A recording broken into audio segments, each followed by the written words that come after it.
Tenaga kerja asing yang masuk ke Indonesia akan merugikan para pekerja di Indonesia.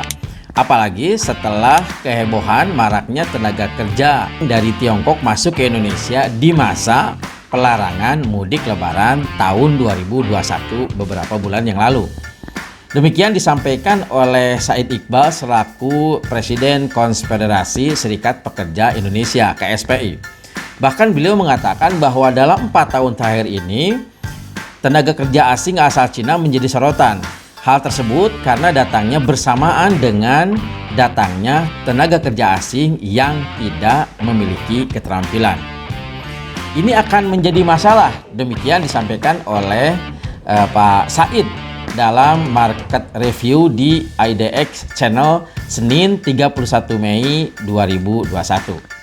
Said Iqbal juga mengatakan buktinya seperti proyek Meikarta yang ada di Cikarang yang lebih mempekerjakan tenaga kerja asing asal China. Contoh lain adalah salah satu perusahaan yang berada di kawasan industri Pulau Gadung yang berada di sekitar Jakarta Timur. Ada beberapa perusahaan baja yang mempekerjakan operator forklift dari negeri Tiongkok alias China. Masa orang Indonesia nggak bisa jadi supir forklift?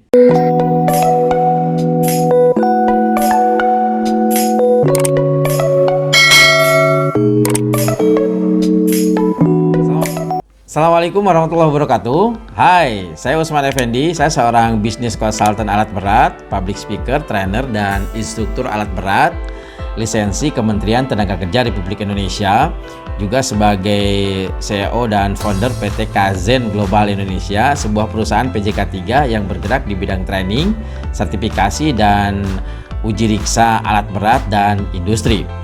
Channel ini saya gunakan untuk berbagi informasi, inspirasi tentang dunia alat berat, tentang training, tentang sertifikasi, salesmanship, leadership, dan apapun yang bermanfaat untuk karir dan bisnis Anda.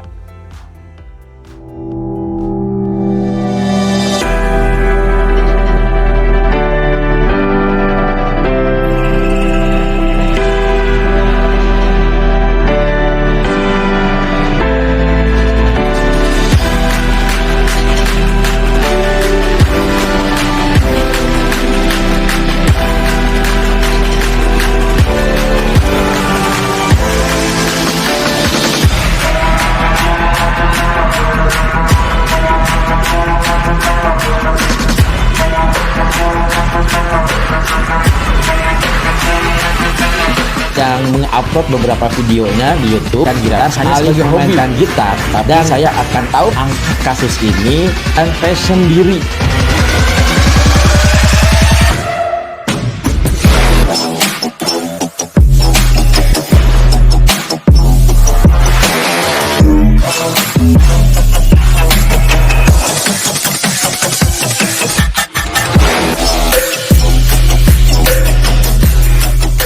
Tahun 2015, saya bersama beberapa teman-teman operator forklift mendirikan sebuah komunitas yang kami beri nama Perkumpulan Operator Forklift Indonesia. Ide ini muncul setelah saya hampir 5 tahun bekerja sebagai bisnis konsultan forklift di salah satu perusahaan alat berat terbesar di Indonesia. Dan saya merasa resah dan gelisah. Sebentar, kayak lagu siapa gitu ya. Kenapa demikian? Karena ketika saya datang ke beberapa perusahaan untuk menjual forklift, kemudian mengirim forklift ke beberapa perusahaan, saya sering ketemu dengan teman-teman operator forklift yang rata-rata mereka bisa mengoperasikan forklift, terampil mengoperasikan forklift, tetapi belum memiliki lisensi, bahkan belum pernah ikut training sama sekali. Tetapi memang dari segi keterampilan mereka sudah top banget dan sudah mahir dalam mengoperasikan forklift. Padahal dari beberapa kasus survei tentang kecelakaan industri, alat berat forklift merupakan penyumbang kecelakaan nomor 1 di industri. Survei tersebut dilakukan oleh Britania Raya di tahun 2011-2012 bahwa ada 4 terbesar penyumbang kecelakaan di industri. Salah satunya adalah nomor 1 adalah forklift. Nah, atas dasar itulah komunitas Popi kami dirikan.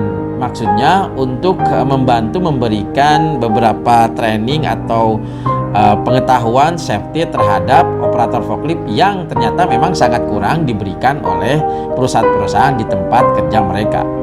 Setelah Poppy men-share beberapa kegiatan di Facebook, ternyata perkumpulan operator forklift ini semakin populer dan diikuti oleh puluhan ribu orang yang bergabung di grup Facebook tersebut.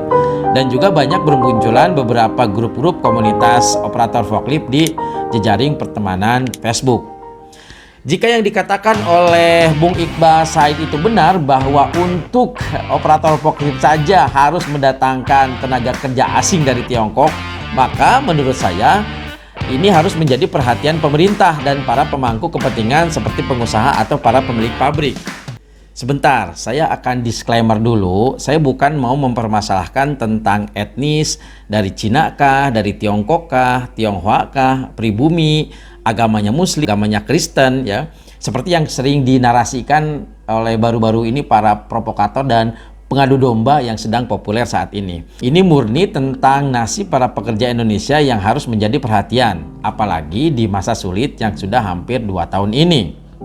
Berdasarkan data dari Kementerian Tenaga Kerja Republik Indonesia, bahwa di bulan Agustus tahun lalu, tahun 2020, ada sekitar 2 juta lebih pekerja yang terdampak pandemi COVID-19. 1 juta pekerja lebih dirumahkan, kemudian 600.000 lebih pekerja informal mengalami kebangkrutan, dan 380.000 lebih pekerja terkena pemutusan hubungan kerja atau PHK.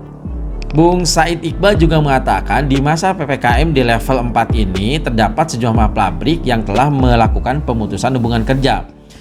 Pak Said dan timnya telah melakukan survei kepada buruh yang mewakili hampir 1.000 lebih pabrik. Dari hasil tersebut, 5% diantaranya dari 1.000 tersebut telah melakukan PHK. 20% pabrik sudah melakukan diskusi dengan buruh terkait rencana pengurangan karyawan, dan 80% sisanya pabrik telah mewarning para karyawannya bahwa kemungkinan nanti akan adanya pengurangan tenaga kerja. Guys, kita kembali ngomongin tentang operator forklift. Saya berbincang dengan beberapa teman yang bekerja di sebuah perusahaan, di mana perusahaan tempatnya dia bekerja pun mengalami pengurangan karyawan karena dampak pandemi COVID-19. Dan salah satu posisi karyawan yang dipertahankan menurut teman saya ini adalah operator forklift dibanding dengan bagian produksi lainnya. Kenapa demikian? Ya, karena posisi operator forklift merupakan posisi yang sangat penting dan krusial, terutama untuk support material handling di sebuah pabrik dan industri. Dan saya hampir 5 tahun ini sebagai instruktur dan trainer forklift lisensi dari Kementerian Tenaga Kerja Republik Indonesia, berani bertaruh bahwa para pekerja operator forklift kita lebih terampil dibanding dengan para pekerja dari negara lain, apalagi hanya dengan TKA dari Tiongkok. Jadi jika dikatakan Bung Said tadi benar, maka industri harus segera dibenahi pada sektor sumber daya manusia dan rekrutmen di pabrik dan industri. Bukan hanya dibenahi tentang rekrutmen saja, operator forklift juga diperhatikan gaji dan kesejahteraannya harus dibedakan dengan para pekerja di bagian lain. Minimal ada 3 alasan utama kenapa operator forklift itu sangat penting di industri dan pabrik-pabrik. Yang pertama, operator forklift merupakan posisi yang sangat penting untuk bagian material handling support. Jadi apapun kegiatannya, industrinya apapun, maka posisi ini akan tetap ada sama dengan alat material handling support yaitu forklift. Karena sampai saat ini belum ada alat yang bisa menggantikan untuk mengangkat-angkut barang selain forklift. Ada sih beberapa yang digantikan, tetapi itu mungkin di bawah 1 ton. Di atas 1 ton tetap di industri, di pabrik hingga saat ini menggunakan forklift. Sehingga operatornya pun akan menjadi krusial. Jika forklift tidak dioperasikan atau jika operatornya tidak ada, maka kegiatan produksi akan terhenti. Itu yang pertama. Yang kedua, profesi operator forklift ini lebih mirip ke profesi yang profesional. Kenapa demikian? Karena untuk mengoperasikan forklift itu tidak sembarangan. Untuk mengoperasikan forklift harus training dulu, bahkan harus memiliki lisensi. Ini diatur di semua negara, ada peraturannya, ada undang-undangnya, termasuk di Indonesia. Undang-undang yang terbaru tentang penggunaan pesawat angkat angkut, alat berat, forklift, dan lain-lain itu diatur dalam Permenaker nomor 8 tahun 2020. Kemudian yang ketiga, berhubungan dengan safety atau keselamatan kerja. Pekerjaan operator forklift itu tiap hari bersinggungan dengan bahaya dalam melakukan aktivitas pekerjaannya. Bahkan forklift, dari beberapa survei di beberapa negara, forklift merupakan alat industri pembunuh nomor 1 di industri. Ini hampir di seluruh dunia. Makanya di seluruh dunia, pabrik-pabrik atau industri yang menggunakan forklift, dia ada regulasi tertentu khusus untuk pesawat angkat angkut ini. Di Amerika contohnya, dari 6 kematian kecelakaan di industri, maka 1 diantaranya penyebabnya adalah forklift. Jadi sudah sepantasnya lah para operator forklift ini mendapat perlakuan yang istimewa dari para pemilik bisnis. Karena selain skill mengoperasikan forklift, mereka juga bekerja dengan tingkat kerawanan kecelakaan yang sangat tinggi.